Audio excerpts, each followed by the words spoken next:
నమస్కారం. నా పేరు డాక్టర్ పురు ధవన్ మరియు ఈ వీడియోలో మనం పారాలిసిస్ రోగులకు వ్యాయామం చేయించేటప్పుడు ఏ విషయాలను గమనించాలి అనేది చర్చించబోతున్నాం. ఎందుకంటే ఈ విషయాలను అర్థం చేసుకుంటే మనకు లాభం ఏమిటంటే మనం పారాలిసిస్ రోగులకు సరైన వ్యాయామం చేయించగలుగుతాము, వారికి అర్థం చేసించగలుగుతాము మరియు వారి గరిష్ట ఫలితాన్ని పొందగలుగుతాము. మనం పారాలిసిస్ రోగులకు వ్యాయామం చేయించేటప్పుడు మేము చేతులు, కాళ్ళ వ్యాయామం చేస్తున్నామనుకుంటాము. కానీ డాక్టర్ వ్యాయామం చేయమని చెప్పినప్పుడు దాని అర్థం మీరు మేధస్సు యొక్క వ్యాయామం చేయించాలి అని. పారాలిసిస్ రోగులలో నష్టం ఎప్పుడూ చేతులు, కాళ్ళలో ఉండదు. ఎక్కువ మంది పారాలిసిస్ రోగులలో నష్టం మేధస్సు లోపలే ఉంటుంది. ఎప్పుడైనా తిరిగి వచ్చినప్పుడు మేధస్సు ముందుగా చేతులు, కాళ్ళు కదిలించినది ఎక్కడో ఒక చోట నష్టపోతుంది మరియు రోగి లోపల పునరుద్ధరణ తీసుకురావాలంటే, మళ్ళీ నడవడానికి, పని చేయడానికి అర్హత కలిగించాలంటే మేధస్సులోనే పునరుద్ధరణ ఎక్కువగా అవసరం. అన్ని చికిత్సలు మేధస్సు కోసం మాత్రమే ఉంటాయి. వ్యాయామం కూడా మేధస్సు కోసం ఉంటుంది. మనం ఈ విషయం అర్థం చేసుకుంటే అమ్మకు మన కోసం వ్యాయామాలను ఎంచుకోవడం చాలా సులభంగా మారుతుంది. పారాలిసిస్ రోగులకు వ్యాయామం చేయించేటప్పుడు వారు అత్యంత సౌకర్యంగా ఉన్న వ్యాయామాలను చేయించకూడదు. మనం తరచుగా ఒకటి ప్యాన్ను చూస్తాము. ఇది రోగికి సులభంగా అనిపించే వ్యాయామం. అది పునరావృతంగా చేస్తూ పోతుంది.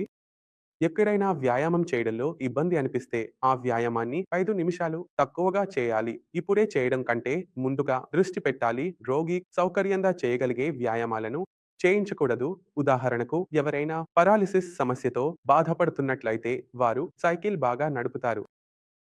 ఇది అంటే మేము సైకిల్‌ను అతనికి పునరావృతంగా నడిపించాల్సిన అవసరం లేదు. సైకిల్ పని ముగిసిందని భావించండి. ఎందుకంటే రోగి సైకిల్‌ను చాలా బాగా నడుపుతాడు. ఎందుకంటే అతను సౌకర్యంగా కూర్చొనగలడు. అతనికి సమతుల్యతను ఏర్పరచాల్సిన అవసరం లేదు. కానీ మేము రోగిని నిలబెట్టినప్పుడు, నడవడానికి చెప్పినప్పుడు రోగి నడక సరైనది కాదు. అందువల్ల సమతుల్యత ఏర్పడదు. అప్పుడు మేము ఏమి చేయాలి?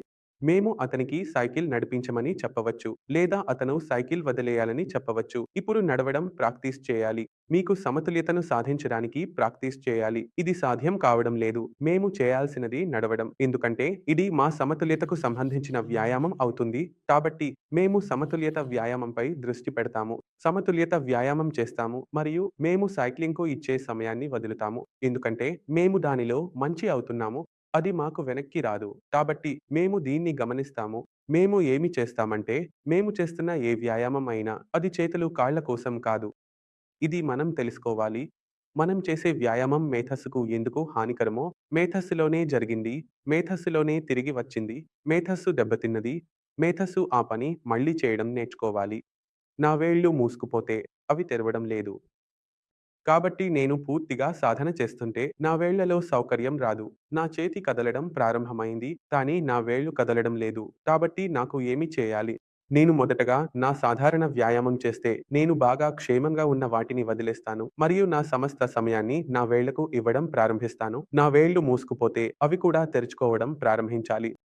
అందువల్ల మీరు సమయ నిర్వహణను కూడా నేర్చుకోవాలి. వ్యాయామం చేయడంతో పాటు ఏ వ్యాయామానికి ఎక్కువ సమయం ఇవ్వాలి, ఏ వ్యాయామానికి తక్కువ సమయం ఇవ్వాలి అనేది కూడా తెలుసుకోవాలి.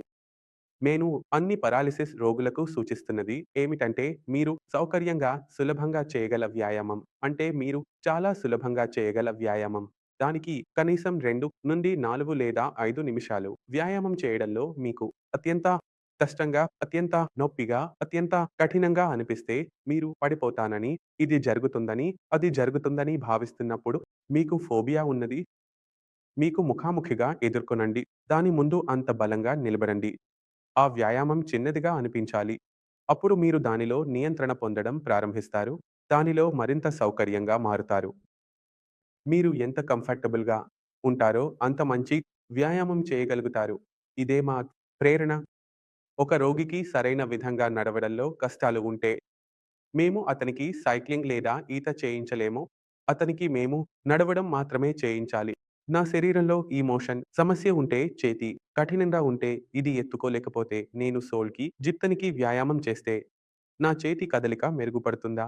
అది తెరుచుకోకపోతే నాకు ఏమి చేయాలి అంటే నాకు వ్యాయామం చేయాలి. నా చేతి తెరుచుకోవడానికి నేను ప్రయత్నించాలి. నా చేతి కట్టుబాటు తెరవడం లేదు అంటే నా చేతి నేరుగా మారే వరకు నేను దీంట్లోనే ఉంటాను. ఇది నేరుగా మారకపోతే ఇది పనిచేయదు. ఇది చేతి కట్టుబాటు. అందువల్ల ఒక రోగికి వ్యాయామం చేయడంలో ఉన్న పరిమితి అతనికి అత్యంత కష్టంగా అనిపించే చోట ఎక్కువ సమయం ఇవ్వాలి. మీరు ఈ వీడియోను అర్థం చేసుకుంటే 2 ముఖ్యమైన విషయాలు ఉన్నాయి. మనం చేస్తున్న వ్యాయామం చేతులు కాళ్ళ కోసం తక్కువగా, మేధస్సు కోసం ఎక్కువగా చేస్తున్నాము అంటే మన మేధస్సును శిక్షణ ఇస్తున్నాము. ఒకటి ప్రత్యేక క్షణంలో కమాండ్ తీసుకోవడంలో మనకు అత్యంత కష్టంగా నొప్పి మరియు కఠినతను అనుభవించే వ్యాయామం. దాన్ని చేయడంలో మనకు అత్యంత ఇబ్బంది కలిగించే వ్యాయామం. అదే వ్యాయామాన్ని మనం అత్యంత ఎక్కువగా చేయాలి. అత్యంత ఎక్కువ సమయం ఇవ్వాలి. మూడవ విషయం మీరు గమనించాల్సినది నేను ముందుగా చెప్పని విషయం. వ్యాయామం చేయడంలో ఒక క్రమం ఉంటుంది. మనం పారాలిసిస్ రోగులలో పునరావృతిని చూస్తున్నప్పుడు పెద్ద జాయింట్లలో అక్కడ మసిల్స్ ఎక్కువగా ఉన్న చోట పునరావృతిని వేగంగా చూడగలుగుతాము. అయితే మనం ఏదైనా రోగిని వేగంగా నడిపించాలనుకుంటే మేము ఒక క్రమాన్ని అనుసరిస్తాము. అంటే రోగి యొక్క కాళ్ళు ముందుగా పునరుద్ధరించాలి. ఎందుకంటే కాళ్ళు పునరుద్ధరించబడితే రోగి ఒక చోట నుండి మరొక చోటకు వెళ్ళడానికి అర్హత పొందుతాడు. అతను మార్కెట్‌కు వెళ్ళడానికి అర్హుడవుతాడు. ఆలయానికి వెళ్ళడానికి అర్హుడవుతాడు. మరియు ఇంట్లో ఉండడానికి అర్హుడవుతాడు. ప్రతి పని మాకు బెడ్‌పై చేయించాల్సిన అవసరం ఉండదు. కాబట్టి మీ మొదటి పని ఏమిటి? పారాలిసిస్ జరిగితే రోగి నడవలేకపోతున్నాడు, నిలబడలేకపోతున్నాడు. ఈ రోజున మొత్తం దృష్టి ఒకటికి బదులు 2పై ఉంది. రోగి నడవడం ప్రారంభిస్తే మీ జీవితం పూర్తిగా మారిపోతుంది. ఆ తర్వాత మనలో కదలికలు ప్రారంభమైతే కొంచెం నడవడం ప్రారంభించాలి.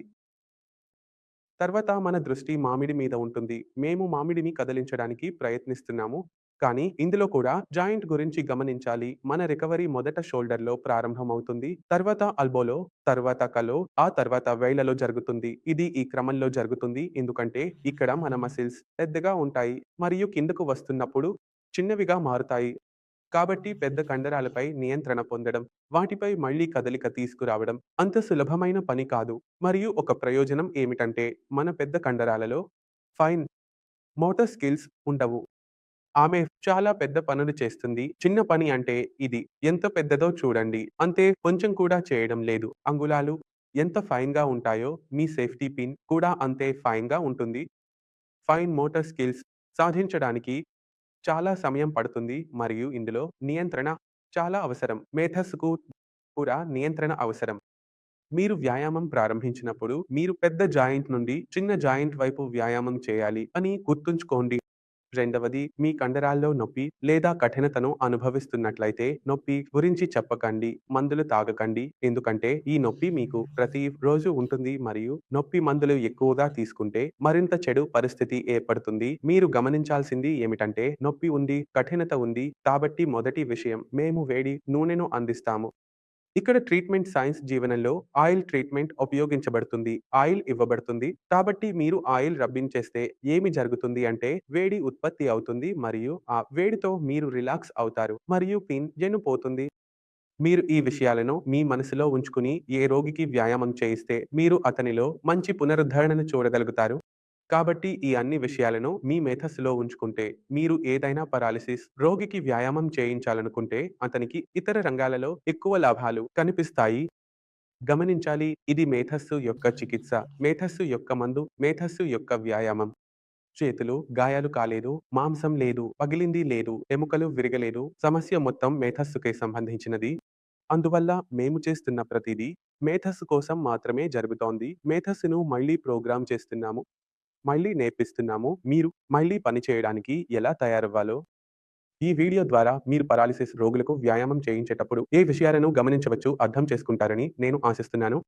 అయితే మీ మనసులో ఎలాంటి సందేహాలు ఉన్నా, ఏదైనా అడగాలనుకుంటే నేను అందుబాటులో ఉన్నాను. వారితో మాట్లాడండి మరియు మీ సమస్యను పరిష్కరించండి. దీనితో పాటు శాశ్వతంగా కొనసాగుతాము. ఆజ్ఞ ఇవ్వండి. నమస్కారం.